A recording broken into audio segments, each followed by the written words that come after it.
Should move this down a little. Perfect. Hey, chickies. Ew. Oh my God. I haven't done this in so long. Hey, chickies. What's up? How is everybody doing? Oh my God. It's been a minute since I did like an actual sit down video like this. I actually think the last time I did something a little bit more sit down on this channel was when I moved back from Italy, and I uploaded like one vlog where I was sitting on my childhood bedroom bed and I was just kind of like talking about Italy and my experience, but I didn't really like go into depth.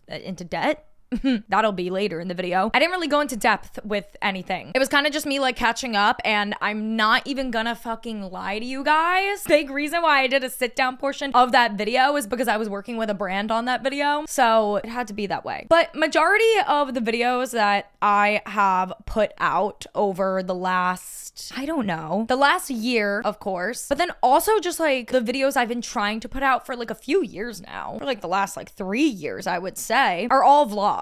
And I am sitting down filming this video, not vlog style, because I came to a massive realization last week. And what was that realization, you might be asking? The realization is that I think I hate vlogging. Like, I genuinely think I fucking hate vlogging, which I know might be devastating for you guys, but hear me out. This is how I came to this realization, all right? It's gonna take a little bit of going back in time, all right? We're gonna cover a lot in this video, but like I said, we gotta like backtrack. So like sit down, get a cup of coffee. I have mine, get some popcorn, and lock in.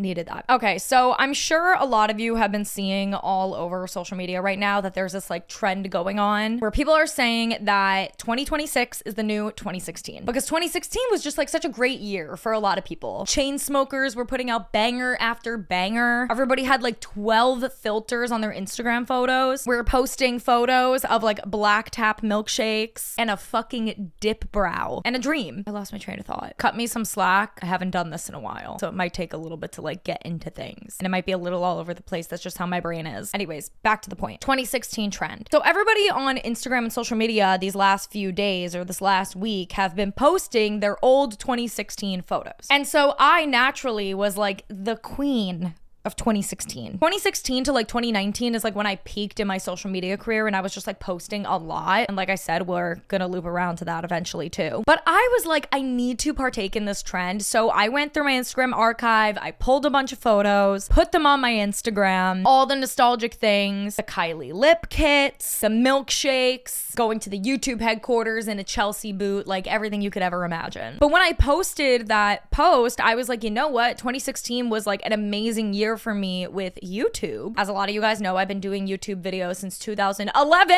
We're in 2026. I've been doing this shit for over a decade, which is insane. But while I was posting those, I was like, you know what? I was really peaking on YouTube in like 2016. Let me take advantage of this even further. And for nostalgic purposes, I'm gonna post some of my old 2016 videos on my Instagram story. And so I start going through my YouTube channel and I start pulling my videos from 2016 to post links to them on my Instagram stories to be like, here are some bangers from, you know, the Beauty Chickie archives, you know, if you want to watch for nostalgia. Some of those videos including my makeup collection from 2016, my playlist live sex scandal story time, me unboxing and swatching and wearing like every single Kylie lip kit ever, which I still own every single one of them. They are so expired, but I have every single one of them still. I can't bring myself to get rid of them because it's just like such a nostalgic item. Anywho, so I start posting these on my Instagram story, and because I'm posting them on my Instagram story, obviously I'm watching the videos to be like, which ones should I pull? And I realized that like 90% of my videos that I was putting out in 2016 that like I really love were just sit down videos. A lot of them were just like story time videos, like of random things. One of the videos from 2016 that I rewatched actually was like me talking about like how I caught my quote unquote boyfriend cheating, which is like insane because I was like literally 16 at the time. Like that wasn't even a real relationship. But anyways, I digress. So I'm watching the videos, and like I said, the one thing in common was that I really enjoyed doing these sit down videos and just like telling stories and just yapping to the camera. But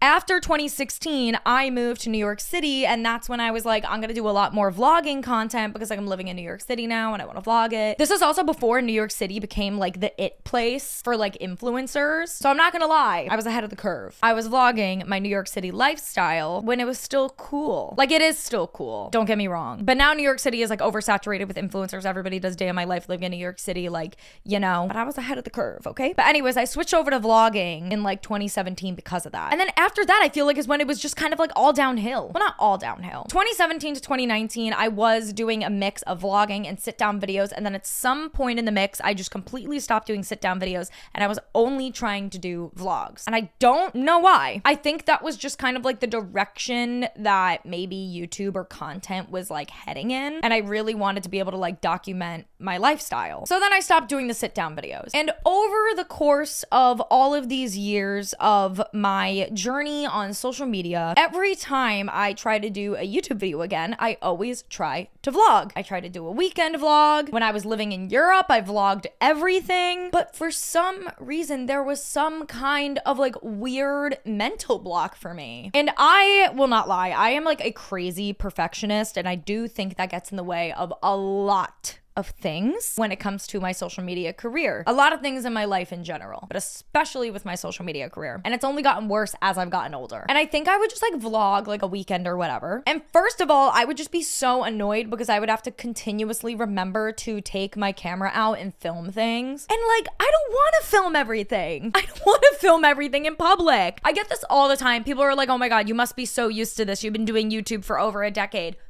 No, I'm not. Like, it still feels a little weird and embarrassing. That's just like what it is. Like, it's not, but it just feels that way. So I don't want to remember to take out my goddamn camera all the time, even if it's just my phone. And I don't want to film everything. Like, I just want to live in the goddamn moment. And so I would get frustrated every time I would either take out my camera or I would forget to take out the camera. And then I would like film one thing in the beginning of the day and one thing at the end of the day. There would be a huge gap in the video. I would go to edit it together and piece it all together. The video would just come out so chaotic in my eyes because there is no flow. Like, I don't even know. I'm getting like frustrated thinking about it because I'm like, holy fucking shit. And I don't know why it's taken me so long to come to this realization, but you know what? 2026, okay? We're in new year. New year, new me. I was like, you know, every single year, my New Year's resolution is go back to YouTube. Go back to your fucking roots. Christina, put out a fucking YouTube video. I love YouTube so much. It's also the most stable platform. It's where I feel like I could express myself the most. I don't really resonate with short form content. Every time I put out short form content, I hate it. I hate that little ginger bitch.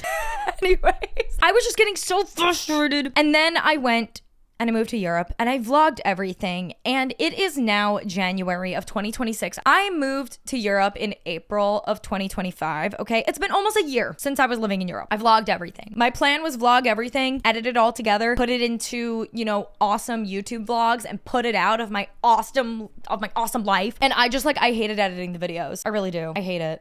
I can't believe how much I hate it. But the other day, like I said, tying this all back together, when I was posting on my Instagram stories, the 2016 videos, it was all sit down videos. And then oh my God, I keep stuttering because I'm getting so frustrated. I was posting all sit down videos from 2016. And that is when it really dawned on me, when I was like, oh my God, I thrive in just like a sit down style video, yapping to the camera about a topic, a story time, commentary, something like that. And I think I need to start doing that again. And I think the reason that I have been so unsuccessful at trying to stay consistent on YouTube again is because I don't like editing vlogs. They stress me out. It's not for me. I like had this little realization in my head, but it really all came to a head when I was having a conversation with my life coach, like literally a few days ago. And that's when I said it to her. I was like, I think I want to start doing sit down stuff. And you know what? I think I don't like vlogging. And I think that's the reason none of this has ever worked out for me in the last few years, because I don't like vlogging. I don't like editing it. I don't get motivated to edit it, and I don't like putting it out, and I don't like promoting it, and it stresses me out. And she was like giving me like a look on the call, and she was like the look of like,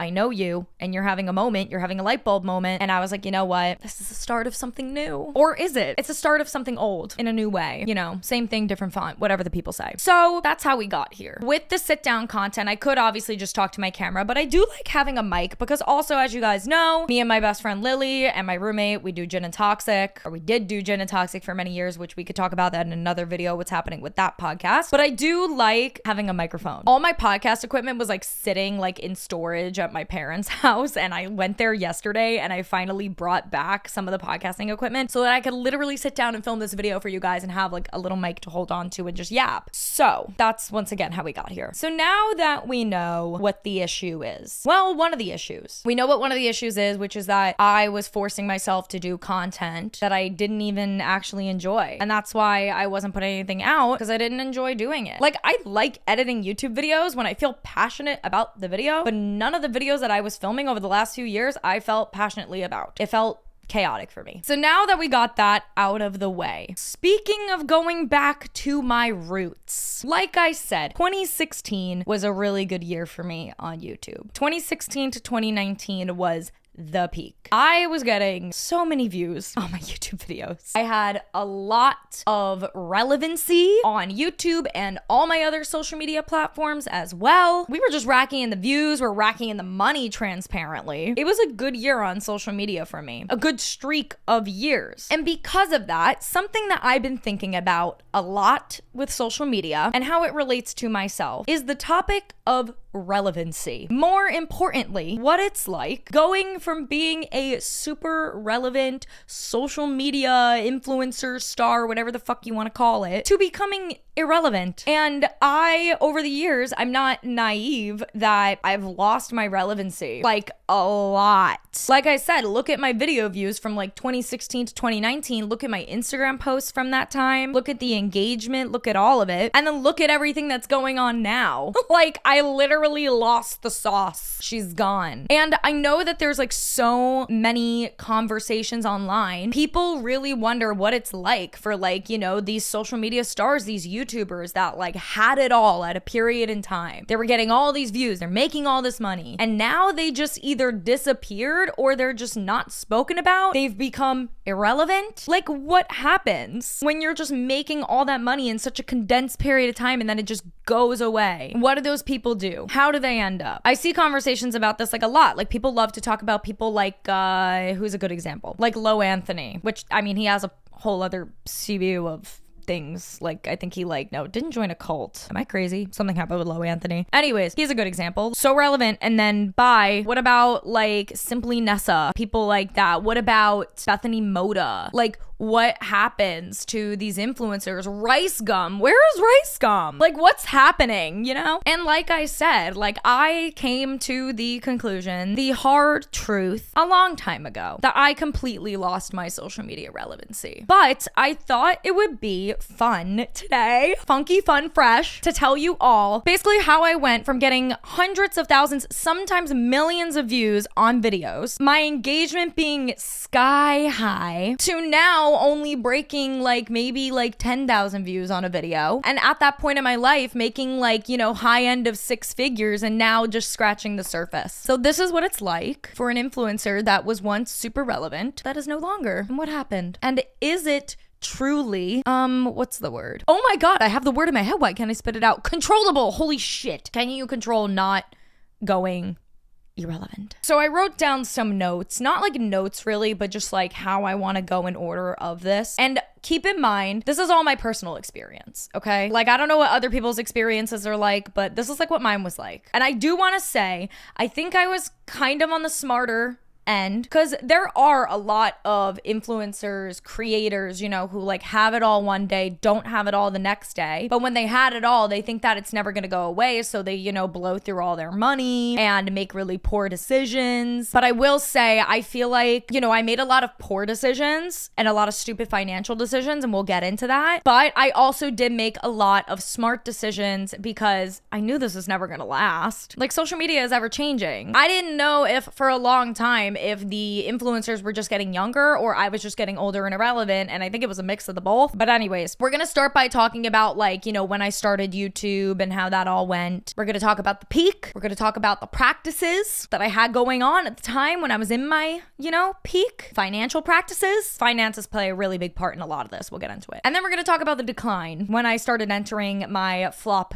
era. Then the realization I am irrelevant. And then career shifting and, you know, like where am I at now? This is going to be a long video, so I hope you all are enjoying. And it's only 3:37, but the sun starts setting here at like 4 o'clock because it's the winter. So I really hope I could get through this in the next 20 or so minutes. It's probably gonna take longer and the sun's gonna start setting throughout the video, but it's okay. Okay, let's start from the beginning. Where it all started. Yay. So when I started on YouTube, if you guys, I would imagine that a lot of people that are watching this either are Beauty Chickie veterans or maybe you're new here. And if you're new here, welcome. What a crazy video to start at. I started on YouTube May 8th, 2011. I will never forget the day. The way I'm sitting right now, I'm fully blocking my play button, but I have my play button back there. I have a vintage ass YouTube play button, okay? This YouTube play button, they don't make them like that anymore. Anyways, back to the point. So when I started on YouTube, started in 2011, and I didn't know what the fuck I was doing. I was literally like 12 years old, and my favorite creator was Michelle Phan, and I was just like following her footsteps. I was just making fun little like beauty videos. I didn't know what I was doing because like I said, I was 12 years old. Like I wasn't I wasn't like a makeup professional, but I was doing little makeup tutorials, hair tutorials, like how to style your Ugg boots, like all of this stuff, which is crazy because I put out that whole video about styling Ugg boots and then Uggs went like irrelevant also for a little bit, but they're so back and they're here to stay. Just got a brand new pair of Uggs the other day. Anyways, not the point. So when I started on YouTube, I was literally just making like fun little videos. I did not think it would turn into a career or like turn into what it was, obviously. At that point, being an influencer, being a content creator, a YouTuber, whatever, did not exist. Like people were doing it as a job, like such as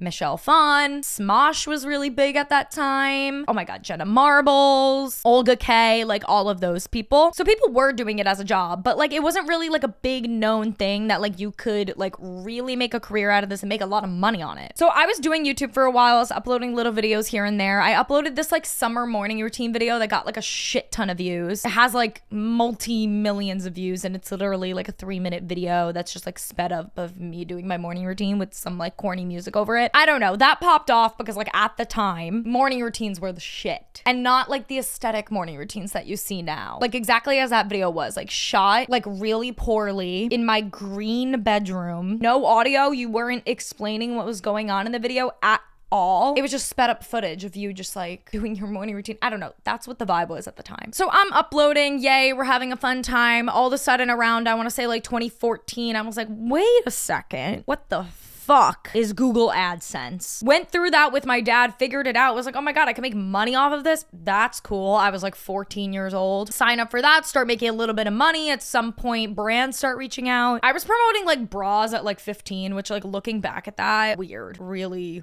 weird. I was promoting a lot of random fucking products during that time because I was like, oh my God, I can't believe a brand wants to pay me like $200 to talk about, you know, tea. Tummy detox tea, which is like so horrible now. And I would never, let me say, half of the brands that I worked with when I was like in those early YouTube days, holy fuck, I would never do that now. Like any sort of like vitamin bullshit, tummy detox tea, like all of that stuff. Like why did they want me to promote that at 16? I don't know. But that was the vibe at the time. So I was doing these videos. I was making a little bit of money. Cool, great. We don't really need to go through that whole thing because we're going to move on to the peak. Over time on YouTube, like I had a really gradual growth because also like TikTok wasn't a thing, short form wasn't a thing. People did not really just like blow up overnight at that time. It really was like most of the people on YouTube that were like really big at that time, it was a very gradual thing. You know, everybody had very gradual, normal growth, which I am forever thankful for because I think that's why me and so many other creators that started in that space when we did have such loyal fan bases now because it was just like a slow build up and there wasn't like this overconsumption of media at the time, which we could talk about that in a different video because I could do a whole video about the overconsumption of media right now. Whew. So yeah, doing videos over the years, whatever. I start making money. The peak, all of a sudden we get to the peak. What is the peak? I was just really consistently putting out videos. I was in like late high school and I would like go to school, come home, film a YouTube video, edit it, post immediately, and just cycle that like multiple days a week. Like I had stamina at the time. And I also got bullied out the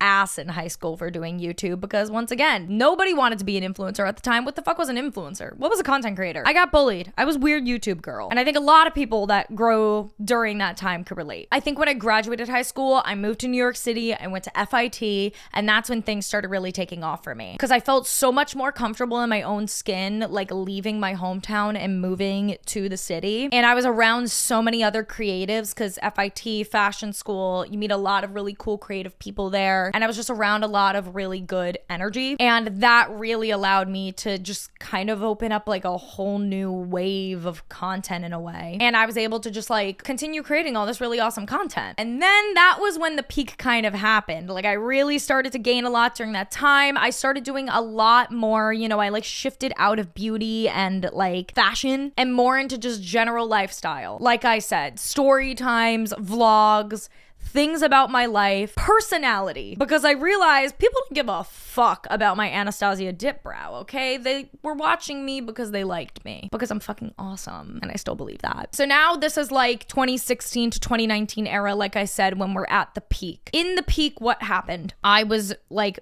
pumping out YouTube videos. I ended up leaving college. I did get my associate's degree there. I got my advertising and marketing communications degree, but I could have continued on to the bachelor's program. I chose not to in order to focus on YouTube because I really wanted to bask in like the relevancy and in the money transparently because I didn't know when I was gonna lose it all because I knew it would happen at some point. So I was like, you know what? School will always be there. This relevancy though, and the money to be made right now will not. And that is one of those things that like I was very conscious. So I left school and I start doing social media full time. When I start doing social media full time, I released a clothing line, Bitchy. That went really successfully, made a lot of money. I signed a multi-year deal with Fabletics. That was a lot. I went on tour twice in the US and Canada. Did like a live talk show essentially 2 years in a row. I put out a skincare line. Holy shit, I did a lot during that era. I had a really amazing manager at the time. I ended up signing on with my old manager, Brian. We love manager Brian. I am no longer with him and I haven't been for a few years, but because he now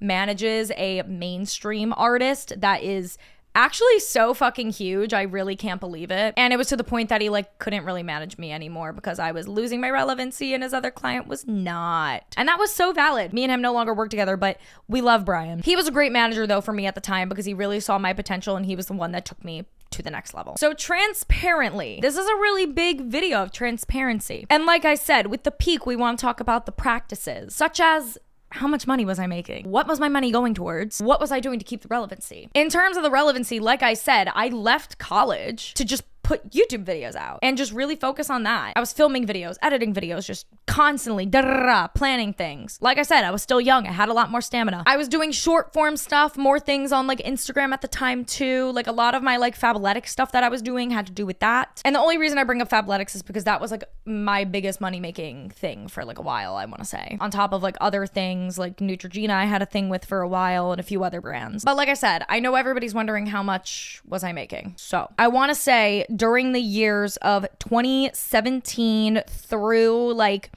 2020, 2021, maybe the beginning of it, on average, I think like my yearly salary was around like $300,000 to almost $400,000 from social media. I no longer make that. We'll get into that. That's how much I was making at that time, doing all those things. What was my average monthly take home? My average monthly take home, like when you really broke it down, depending on the year, I would say monthly, I was bringing in an average of anywhere between like $20,000 to $30,000 a month. Hey, that's crazy. And like sometimes I would like really hit the lotto and I would like do a brand deal. Like I think, I'm not gonna say the name of the brand. There was a brand I worked with at a time that like for like 2 Instagram posts, I was charging like $40,000. I will never forget it. It was like literally one of my highest paying things ever. $40,000 for like 2 Instagram photos. That's crazy. So where was the money going? We're also starting to lose daylight here, people. We gotta move fast. Anyways, where the fuck was the money going? I had moved into a apartment. I moved into my first solo apartment, high-rise apartment in Brooklyn, and my rent there was 4.3. So there's that in rent. I was also spending an average of anywhere between like $6,000 to $8,000 a month on my credit card because I was just buying myself whatever the hell I wanted at the time. I was also spending a lot of money on all of my friends because I was making the most amount of money at the time and I just wanted to like spend it on everybody else. And then, I was just doing stupid shit at the time because I had like a lot of money. Like I would go to the strip club with my friends and spend $1,000. Like it was ridiculous. And I was young. That's the thing too. Like now would I be doing those practices if I had that money? Holy shit, no. I look back at a lot of that and I'm like, well, that was stupid. But the reason I say despite all the stupid expenses, I was smart because I did put a lot of money away too. Because once again, I knew that at some point, say it with me, it was all gonna go away. So I was like, you know what? We gotta put money away. You're gonna thank your future self, Christina. So put a lot of money into savings. But the craziest part of this all too is like, we're talking almost 5K in rent, like another 7,000, whatever, on credit card expenses, all this other bullshit. That's a lot of fucking money. But it was insane because realistically, at the time, I could afford it, which was crazy. So that was during the peak. Then let's talk about when did it all start going away. I was thinking about this a lot while planning this video, and I think it was like end of 2020, beginning of 2021-ish is when it all started kind of coming to a head. 2020, I went through like a lot of personal life things. I went through like a really big breakup that year that like literally shook me to my fucking core because like that relationship was like 4 years of my life from like being a kid basically going into my adult years. And it was a very interesting scenario. I'm sure a lot of you know what it is without me saying. It was also obviously COVID. So like as I was going through all these like personal like mental battles, I couldn't like go out and hang out with friends or whatever. I became extremely unmotivated, anxiety ridden to the max, and I started to slow on posting content. Transparently, I got really comfortable and was like doing the bare minimum for a while. And I also was just going through a lot mentally that I was just like, this is a lot. You got to think about it. At that point, I had been doing social media for almost 10 years. Like, they're gonna burn out at some point. So I started to post less. I started to not put as much effort into my content. I also started getting older. I was getting more tired. Like I said, I go back to the stamina. I didn't have the stamina anymore. I really didn't. And so therefore the downfall started. My videos were just not getting as many views anymore. Brands wanted to work with me less. I wasn't putting much effort into my content, and I also was not putting a lot of effort into myself. I eventually did end up getting my life coach, and she really helped me with a lot of things going on, and I'm just forever grateful for her. But I just hit this really, really rough rut with social media during that time. And naturally, I started to decline, because who wouldn't during all that? And on that note, my camera is about to die, and I'm going to pee my pants. So let me change the battery and go pee, and then we will continue while we have the daylight. BRB. Whoosh. Okay, we're so back. Now, where were we? Right. The downfall. The relevancy started flopping. I started flopping. I was not making that much money a month anymore. But hey, I still had a lot of rent to cover. 4.3 in rent without utilities. With utilities, maybe like 4.4. So I was like, hey, I still need to pay this rent. So what did I do? I had to dip into the savings that I was putting away for myself. So I started dipping into my savings. Also, because I got so comfortable spending whatever the fuck I wanted to on my credit card, because I was always able to pay it off, like not a problem, that was a habit I had to stop. Because I would spend money on whatever I wanted to. Naturally, I started racking in a lot of money on the credit card still, because I was living above my means, because that's like all I knew for a few years, because it was not living above my means at the time. So yeah, I started dipping into a lot of the savings to start to cover my rent and to cover my credit card bills. I remember there was like a year that like my friends would make jokes because I was literally like not even uploading to social media at all, and I was just living strictly off of savings. Like I was fully unemployed for like a whole year, was just doing nothing but chilling. I was able to do that because I had saved a lot during my relevant period on social media. But obviously that's not good. Like savings are for a reason. Like I wanted to save to like maybe buy a place in New York City sometime, and for kids in the future and all that stuff, and who knows. So yeah, I started dipping into the savings. So the savings started to drain. Now I will say I didn't drain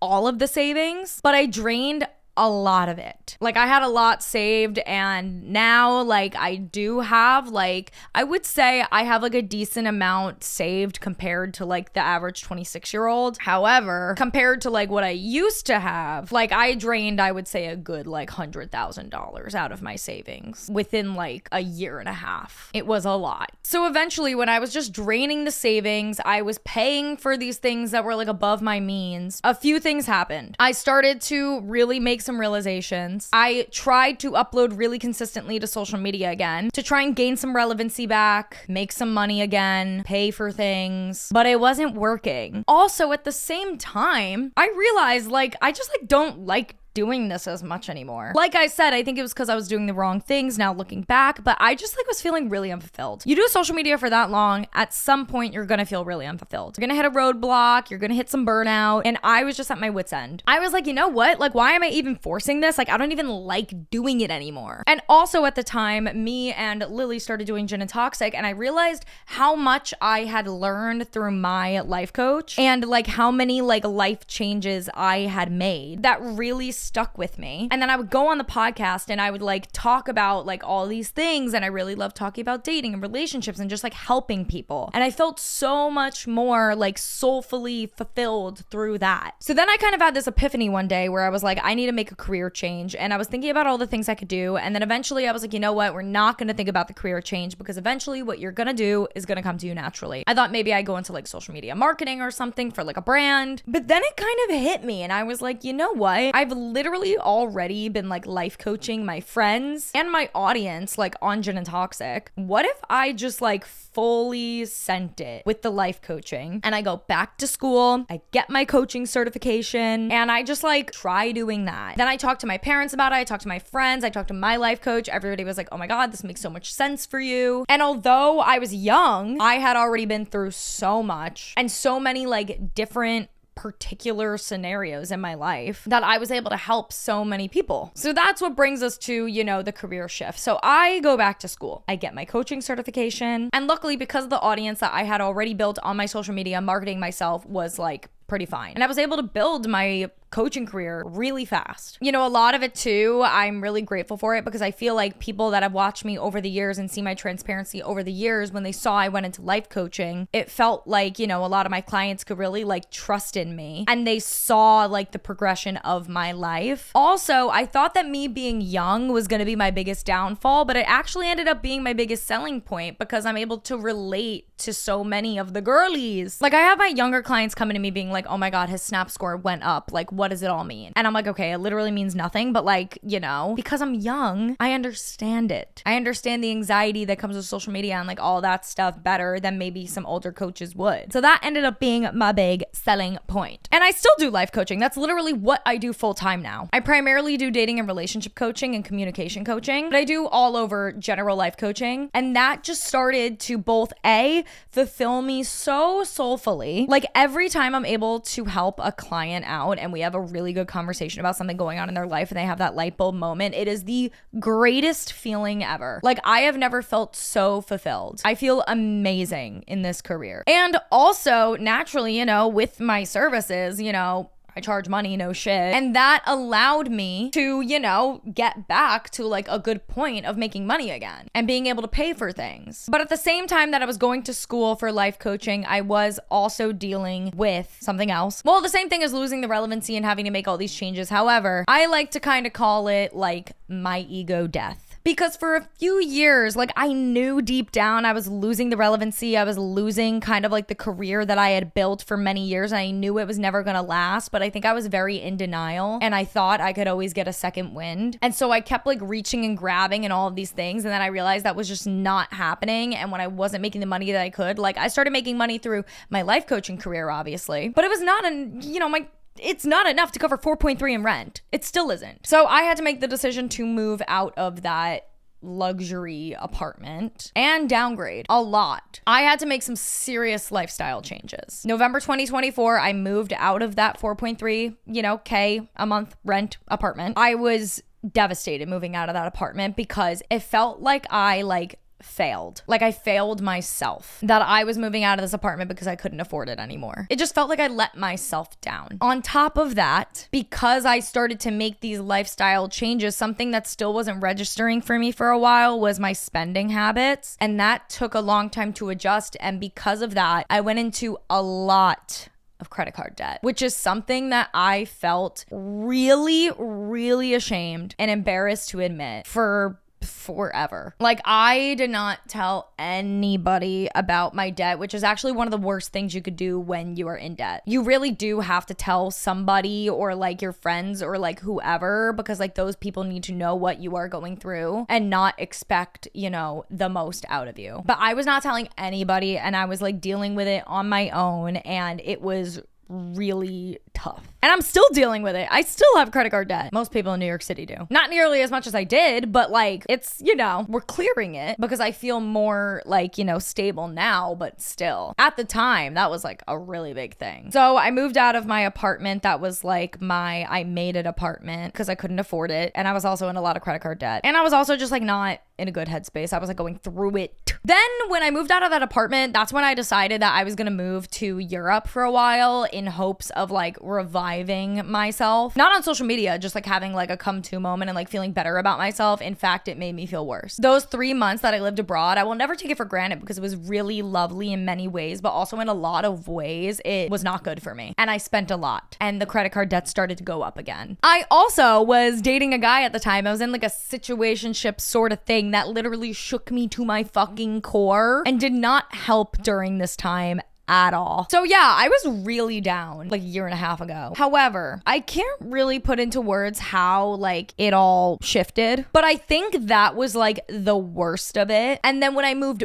back from Italy just this past summer, I was like, you know what I need right now? I just need stability. I need to stop forcing all this social media shit. I need to just focus on my coaching career because that's really fulfilling me. And I need stability. I need to stop trying to like run away or do this or do that or blah, blah, blah. I needed to just stay in one place and just really focus on being stable. And that was something that I really like feared for a long time. I thought that like stability was like boring. But then I realized like I need to be in one place and I need to crack down on spending. I need to get an apartment that I pay reasonable rent at, which here's the thing, none of the rent in New York City is reasonable, but for New York City, I need to pay reasonable rent. In order to do that, I need a roommate. I can't live alone anymore. And I just need to relax and stop putting so much pressure on myself. So now that kind of brings me to today. What happens when the relevant influencer became irrelevant? But more importantly now, what happens when they accept it? Because I spent a lot of years not accepting it. And I think only in the last year and a half, I kind of really like came to terms with like, it's not happening again. Maybe not that it's not happening again, but like if I have some sort of second wind on social media, it's just gonna be because I'm in it for the love of the game, and it'll be some like good side income, and it'll just be something that fulfills me if it ever does again. But like I said, for a long time it wasn't fulfilling because I think I was doing the wrong things, hence why I'm doing this sit down video talking to you all, because I think this is a hell of a lot more fulfilling for me. So let's talk. Where am I at? By the way, as you guys could see, the sun has been setting a lot. It is 4:15. By the time I'm done filming this video, it's going to just be like dark in this room. I'm gonna be sitting in the dark. It's fine though. We're wrapping it up anyways. So where am I? What's happening? First of all, I'm 26 years old. I turned 27 this year, guys. So 26. My frontal lobe developed. That's what happened. No, I'm kidding. So first and foremost, because I know everybody loves to hear the dirty details about my relationship status and my love life, and I'm happy to report I'm single. I'm like really single actually. Like I don't even have a single prospect. I'm not hooking up with anybody. I don't want to hook up with anybody. Like a boyfriend sounds cool, but like I don't really care. Like I really don't need one. I don't even know if I necessarily like want one. It's kind of like if it happens, like, all right, I don't know. I'm single and I'm really enjoying it. Like I'm pretty at peace. Secondly, I'm really comfortable in my career. Comfortable. And I'm happy with comfortable. Comfortable is good. The older I get, comfortable is good. I'm comfortable in my career. What does that mean? That means A, I love what I do. I love my coaching career. I love talking to my clients. I love making their day. They make mine. I love having intellectual conversations with them. I love seeing them have a light bulb moment from something that I say. I love it. I love it. I love it. It is amazing and so fulfilling in so many ways. And if you're interested, the link to my website is in the description. On top of just, like my clients, obviously monetary wise, like financial wise with the career, am I earning, fucking $400,000 a year? No, I'm not nearly making what I used to at my peak in social media. Holy shit. However, I'm really fine with that. Like I pay all my bills. I'm chipping away at my debt, like in big chunks also. Like I think that's going to be like totally cleared in the next like 2 months. Like I feel fine paying my rent. No problem paying that. I'm not dipping into savings. Financial wise, with the money I'm making through that, great. And I still do like brand deals like here and there on my social media. I'm sure you guys have seen on my TikTok, I've been doing a lot of brand deals recently. And that was because I really was like, we're going to clear this debt. I do love the brands I've been working with though. Let me get that out of the way. I don't work with brands that I don't believe in. I still don't do that. Okay. I'm not a sellout in that way. But the brands that I do like that have been offering a little bit of moolah recently, like, yeah, girls got to do what you got to do. But anyways, yeah, like both morally feeling fulfilled in the career, doing social media also still, but in the way that I fucking feel like doing it, I feel comfortable. Like I said, I also obviously do not live alone anymore. I don't live in some luxury high-rise apartment. I live in a cute little 2-bedroom apartment with my best friend and our cat. Well, it's her cat, but it's basically my cat now too. Lily and Beanie. She said she wanted to be part of the video. Let me see if she'll come in. Come say hi! Did you talk about our cat yet? I just said I live in a comfortable little 2-bedroom apartment with my best friend. And I said our cat. I said, well, it's her cat, but like it's our cat. It's our cat. It's our cat. Yeah. Hey, wait, miss you guys. We're not living in a luxury high rise anymore, but we live together in our beautiful little 2-bedroom apartment in Brooklyn, our little walk up with the cat. It's cozy. It's cute. It has exposed brick. We love it. We love her. We love her. And we love living together. We really do. Everyone and I was like kind of trying to come for us. They're like, how's it gonna be living with Christina? And I was like, why are you guys like trying to curse this? Well, a lot of people say like you shouldn't live with your like best friend because it could go like horribly south, but they said that we shouldn't work together, that we shouldn't live together, and we've had success with all. We've never gotten in a fight. I think the only time we've gotten into a tiff would be over our 2 really shitty ex-boyfriends, and it was me being like, Lily, you should dump him, he sucks, and her being like, Christina, you should dump him, he sucks. Yeah, tiff is crazy because it was more just like, I love you so much and I want the best for you. Like, it was like we talked about the career, we talked about the love life. I was telling them, I was like, oh my God, I know you guys are so thrilled to hear about my love life. There's nothing going on ever.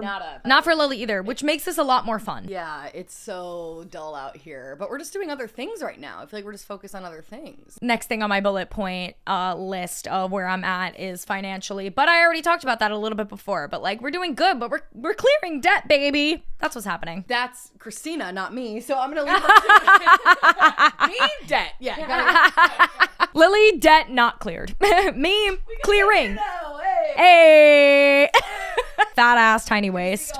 Good to catch up. Good to catch up. Bye, Willie. Anywho. So yeah, me and Lily, we live together. Our cutie little apartment in Brooklyn. We love her. Speaking of Lily also, like my friendships are stronger than ever at this point in my life. Like I don't have any like weird like social media, like only like cloudy sort of relationships. I never was really one that like had those, but I feel like I'm just like very fulfilled by all my friendships right now. Like my friends that are in my life now are probably going to be the friends that are going to be in my life for forever. Like they're really strong and solidified now. Overall, just like most importantly, I am happy. I am comfortable, and I say that in the most positive manner ever. I don't have what I used to in terms of relevancy or financially, but I am okay with that. I am more than okay with that. Like I am so happy living my little simple life. So what's next? I have no fucking clue. I really enjoyed making these sit down videos for you guys, just talking about like a random topic. Like I've been recording for so long, and I think this is just like what I want to continue doing in terms of social media. Like I just want to put out long form YouTube videos that I enjoy doing, and I enjoy talking and just seeing where that goes. Like I am in it for the love of the game now. I don't care if I get a second wind. If it comes to me, it will happen naturally. But yeah. Closing statements. Controlling your relevancy. Is it possible? Maybe like a little bit. Honestly though, social media is ever changing. I don't know if you could totally control it. There's obviously things you could do to like peak a little bit again. Like if you do something controversial, people love talking about that. So you could always like, you know, if you feel like you're falling flat, do something controversial, it'll go boop, and then you'll fall flat again. But honestly, just social media is ever changing. There's a overconsumption of videos and media and all of this stuff. There are new influencers, new fresh faces coming out every single day. So can you really control it? Not really. You can control what you can control, such as recognizing that, you know, if you are making really good money from social media, you have this relevancy, be smart, put stuff away, manage your money, and don't have the mentality of, oh, it'll never go away. Like, don't think you're too good for it. How do you stay relevant? I mean, you could by talking about, you know, trending things or doing trends, trying your best, just, you know, staying relevant. Like, there are things that you could do, but like I said, I think faces are just ever changing. There's a few people that are like really like household staple names. But other than that, like think about a lot of the influencers that like you used to love even like, you know, a few years ago. Are they still at the top of your mind anymore? Like maybe not. Long story short, what's next? What's next is that we're in it for the love of the game and we're not as relevant as we once were. I say we, I mean me, but I love saying we. Not relevant as I once was. Don't have a 6-figure salary, but feeling really happy, content, and optimistic. And I think that's everything. My room is dark from talking for so long. That was a lot. And I really hope that this video comes out transparent to everybody. I don't want it to come across as if I was like bragging about my social media fame and how much money I was making at a certain point in my life. Like, I just want to be able to tell you guys this because it's transparent, it's raw, you know, something that can happen to anybody. And it's just something I've been wanting to talk about for a while. And I thought it was just like a really good way of like, let's get everything out on the table before we move forward. Well, shit, I guess that's it. Oh my God. Deep breath out. All right, on that note, I will see you guys in whatever video I put out next. I don't know what it will be. I have a few topics at the top of my mind that like I would love to make sit down chatty videos about. So we'll see what happens. But I hope you guys really enjoyed this video. I hope that you, I don't know, maybe took something away from it. I don't know what the fuck you would take away from it, but like maybe it's not necessarily a learning lesson for like you guys. It's more of me telling you guys about my learning lesson. But you know, maybe it's just interesting. You're just gathering information, you know? All right. I love you guys. I will see you in whatever video I put out next. And I hope you enjoyed. Should we say it? Should we say it? On that note, ciao, ciao, chickies. Ah!